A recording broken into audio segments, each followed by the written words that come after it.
Hello everyone, so I'm going to start to go over the lesson for 9.5 and we're going to continue learning about surface area of 3D shapes.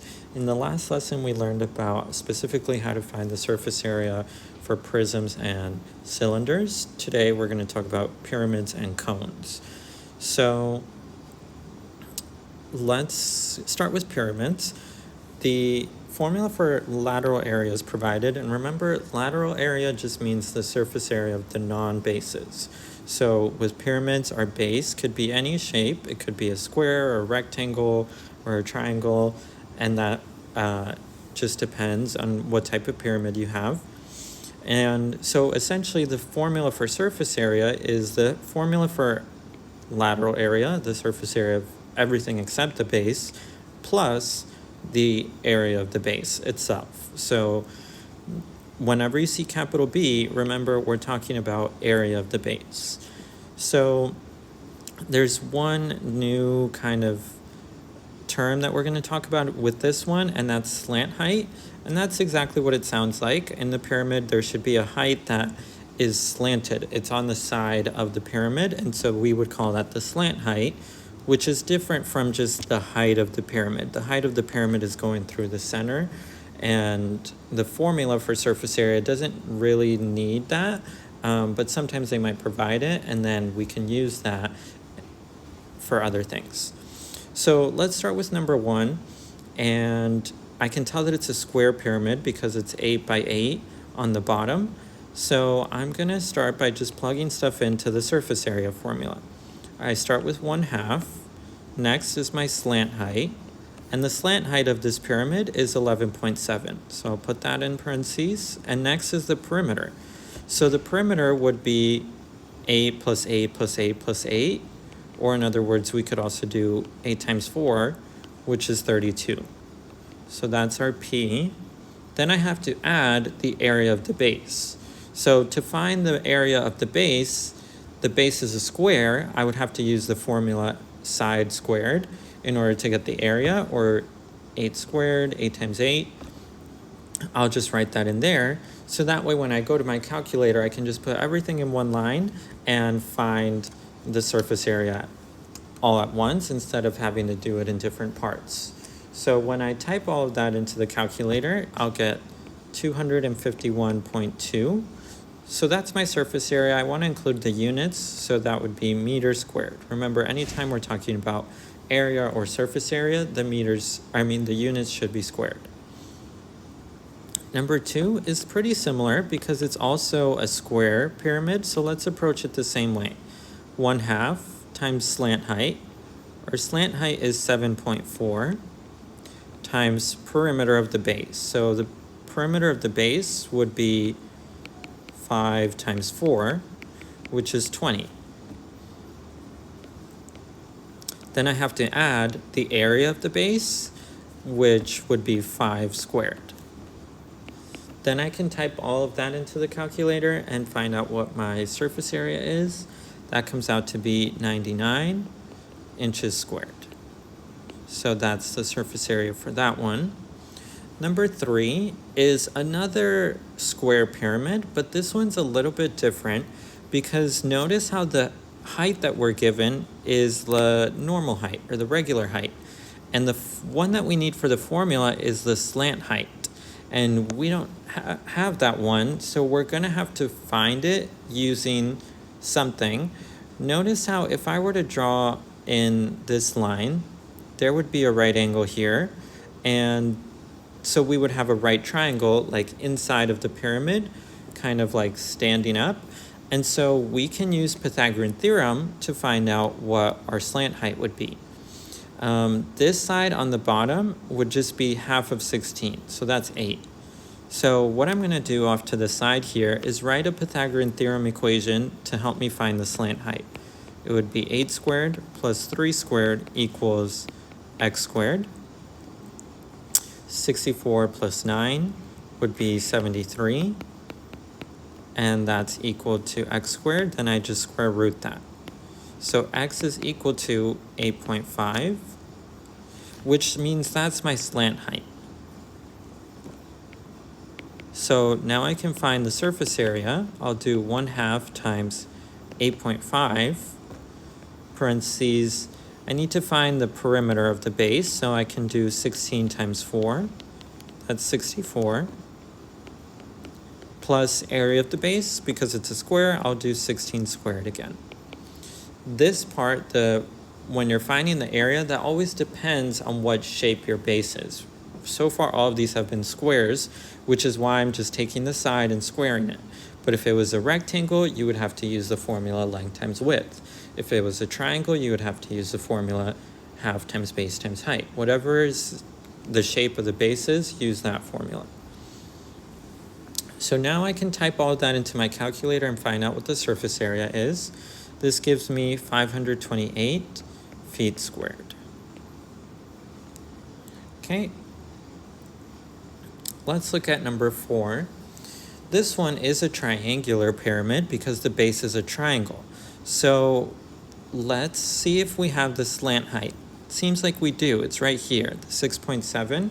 So I don't need to find the slant height like I did in the last problem. I can start by doing 1/2 times 6.7.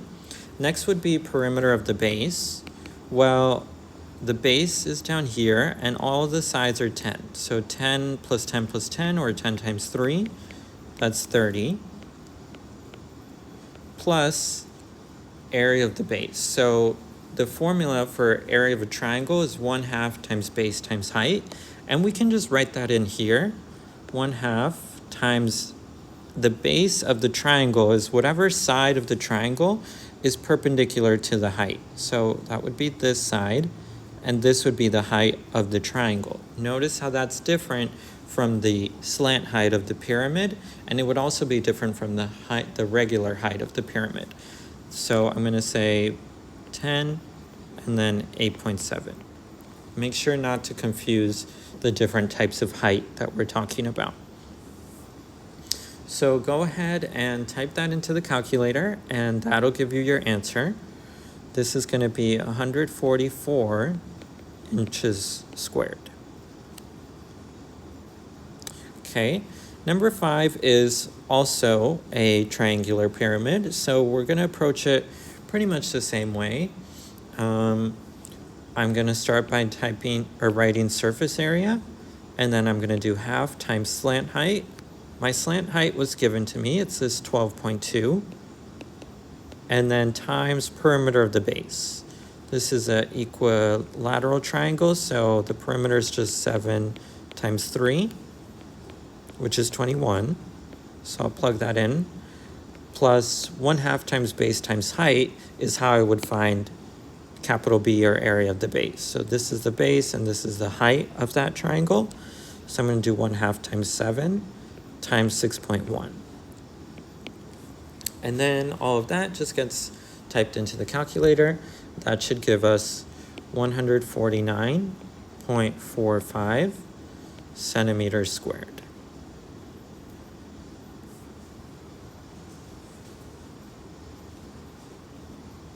Okay. And then let's look at number 6. Number 6, the base looks a little bit different. It seems like we have a shape where there's 1, 2, 3, 4, 5, 6 sides, and each of the sides are congruent to each other.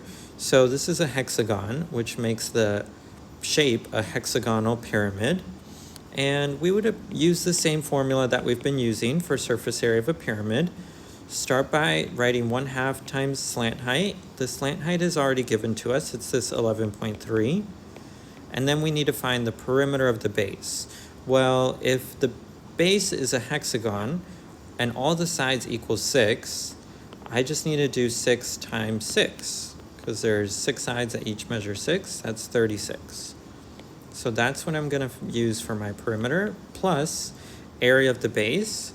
We haven't really talked about how to find the area of a hexagon, which is why it's just provided for you. Capital B means area of the base, so we're just going to write 93.53 in for capital B, or area of the base. And then you can just find out the answer using the calculator. This would be 296.93 yards squared. And that's it. So let's go ahead and flip to the next page. And we're going to talk about how to find the surface area of cones now. A cone is really similar to a pyramid. It's pretty much a pyramid, except the base is always a circle.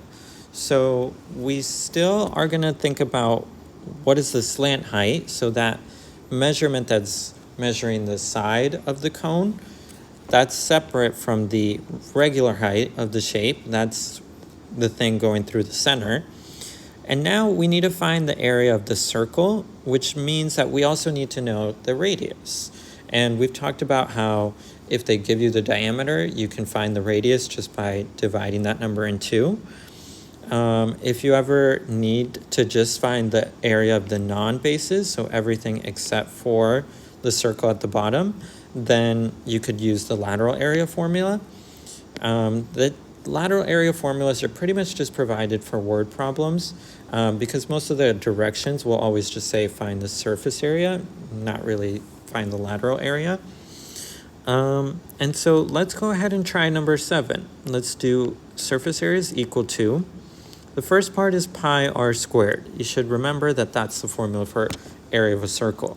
So I'm going to do pi 7 squared plus, then we have pi r L, or slant height. So the radius is 7, and then the slant height of this shape is 11.4. So I'm going to plug that in at the end, and then I'll just type that in and find out what the answer is. That's 404.64 meters squared. So that would be the surface area of that cone.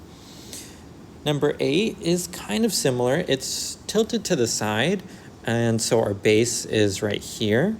And they didn't give us the radius. They're telling us from edge to edge, so that's the diameter.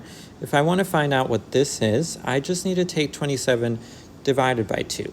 So that would be 13.5, which means that's my radius. Let's go ahead and find the surface area now. Pi 13.5 squared plus pi 13.5 times slant height, which is the 32.9. Then you just type that all in, and we end up with 1967.89 millimeters squared. So this is the surface area of that cone for number 8. Number 9 is a little bit different because notice how we have the slant height, we have the normal height, but we don't know what the radius is. And we need that in order to find the surface area. So there has to be some way to calculate that. And one way that we can do that is by thinking of this as a right triangle and then just using Pythagorean theorem to find that missing side. Because we know 2 sides, and to find our third side, we would just think of this as like a leg of that right triangle. So to write out the formula, just say x squared plus the other leg, which is the 25.2. 25.2 squared equals the hypotenuse, that would be the 27.3 squared. Okay? Now what I would want to do is subtract the 25.2 and bring it over there, and then square root everything. The shortcut that I kind of show sometimes is you can just square root everything, like 27.3 squared, and then subtract the 25.2 squared from that. So minus 25.2 squared. That's one way you can make that process a little bit faster. If you want to just do it the normal way where you just simplify each step and then move stuff around and then square root, that's totally fine too. I can just type this into the calculator and then that comes out to be 10.5. So that's our radius, 10.5. So now I can find the surface area. Pi 10.5 squared plus pi 10.5. And then out of these two, the slant height has to be the one that, just like how it sounds, is slanted. So that would be the 27.3, not the 25.2. In this case, the 25.2 was only provided so that we could do this, so that we could write a Pythagorean theorem and find the radius. So now we can find out what the surface area is, and that comes out to 1246.9 inches squared. Okay, and then there's a few word problems where we're still using these formulas and just in different situations. Like number 10 says that if a cone has a surface area of 822.78 centimeters squared and a diameter of 18 centimeters, find the slant height of the cone. So we've done some problems like this before in 9.4 where you know the surface area and you know one of the measurements that you need, but you're having to find a missing measurement. So we would just plug in everything that we know into the formula and then solve that formula for that variable like if it was an algebra problem. So I'm going to plug in this for my surface area, 822.78. That would be equal to pi r squared. So pi, the diameter is 18. So if the diameter is 18, the radius would be half of that, which would be 9. So pi 9 squared plus pi 9 L, because that's the slant height. I don't know what that is, so I'll just leave that as a variable. I'm using a cursive L just to make sure that I follow the lesson. And let's go ahead and simplify this first. So we're going to do 822.78 is equal to pi 9 squared. So I can just go to my calculator and type that in. That comes out to 254.47. And then I'm going to simplify this part. And I can't combine those. I can't put those together because one of them has the L attached to it and one of them doesn't. And so they're not like terms. So let's just do pi times 9. That's 28.27 L. Don't forget to bring down that L that's attached to it. Now what I want to do is subtract this to bring it to the over to the other side. And eventually I want to get L by itself. So let's find out what this would be. 822.78 minus 254.47. That's 568.31, and that's equal to the 28.27 L. So then our last step would just be to divide by that 28.27, and that would get L by itself. So our slant height is 568.31 divided by 28.27. That comes out to be 20.1. So I'm going to write that and then write centimeters. For this one, we don't have to write the squared after the centimeters since we're not talking about area. In this case, we're talking about slant height, which is just one of the sides. So number 11 says find the surface area of the figure to the left. And the figure on the left looks like it's two different shapes. There's a cone on the top and then a cylinder on the bottom. So we could call this a composite figure. It's just a figure that's made up of two smaller shapes. And we could think of it of finding the surface area of this entire shape, kind of like how we did those other problems, where we have to find the area for each and then add it all together. So what I'm going to do is label this. This is my first shape and this is my second shape. And find the surface areas for each one. So the one on the top is a cone, and we know how to find that. The only thing that I'm missing is the radius. So it looks like down here, that is the diameter. So if I take 34 divided by 2, that's 17. So that's my radius. So I'm going to say pi r squared, or pi 17 squared, plus pi r 8 L. So my r is 17, and then my slant height is this 20. Okay, so I have that set up. Next is just find out what that is. So by typing it into the calculator, I get 1976.06. Next, let's find the surface area for the cylinder. So the formula for surface area of a cylinder, we learned about that in the last lesson in 9.4. And you can either look back at 9.4 just to remind yourself of that formula, or you could look it up on Google or something like that. Basically, the formula for surface area of a cylinder is 2 pi r squared, so 2 pi 17 squared. The radius of that circle, which is the base of the cylinder and also the cone, is still 17. And then it's plus 2 pi r h, so 2 pi r 17, and then h is our height of the cylinder. So that would be this line, the 12. Okay, so now I can go ahead and find out the surface area of the cylinder. It's going to be 3097.61. So now let's calculate the total surface area over here. I basically have to add these numbers together. So 1976.06 plus 3097.61. And then there's one little twist to this in that because we can see that the inside of this surface area or of this 3D shape, notice how there's that circle that's on the top of the cylinder and on the bottom of the cone.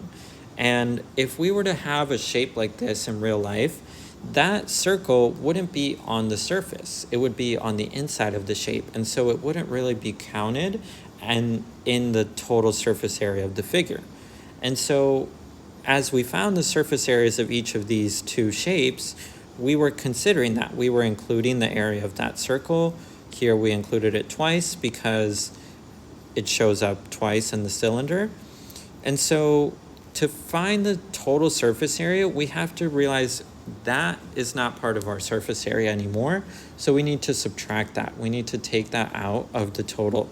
So I'm going to subtract 2 of the area of that circle, and the area of that circle is just this, the pi 17 squared. So let's put pi 17 squared in parentheses. And then whatever we get there would be the answer for the total surface area. So let's do 3257.83 meters squared. That's what we get as our final answer. You just have to remember about this, about subtracting anything that's not actually on the surface anymore when we form a composite shape. Number 12 says the roof on a shed is a square-based pyramid. If the base has a side length of 10 feet and the slant height of the roof is 9.4 feet, find the area of the roof. Okay, so what we're basically talking about is if we have a square and then there's a pyramid. This is like the roof of our house. And the question is only asking for the area of the roof. And if you think about it, that would really just be the parts that are on the outside. So the triangles that are on the side, the square that's on the bottom, that wouldn't really be considered part of the roof because that would be more on the inside of the house. And so we don't want to add that or consider that in our answer. So what we need to do is find the area of everything except for that square. And so basically, since that square is the base, I want the surface area of the non-bases, of everything except for that square. And there's a formula for that. It's called lateral area. Lateral area is just the surface area of the non-bases. So here's when we can use that formula. On the previous page, we saw it right here. That's the formula for lateral area of a pyramid. It's 1/2 times slant height times perimeter. So 1/2 times the slant height. It tells us that the slant height is 9.4. And then they also tell us that each side measures 10. So the perimeter would be 40. So that's what I'm going to plug in for P. And then I just need to find out what this lateral area would be. It would be 188 feet squared. So it's important to not include that bottom square because that's not really considered part of the roof. So that's it for 9.5. make sure that you complete the exit ticket and turn in the homework for this lesson, and I'll see you guys in the next lesson.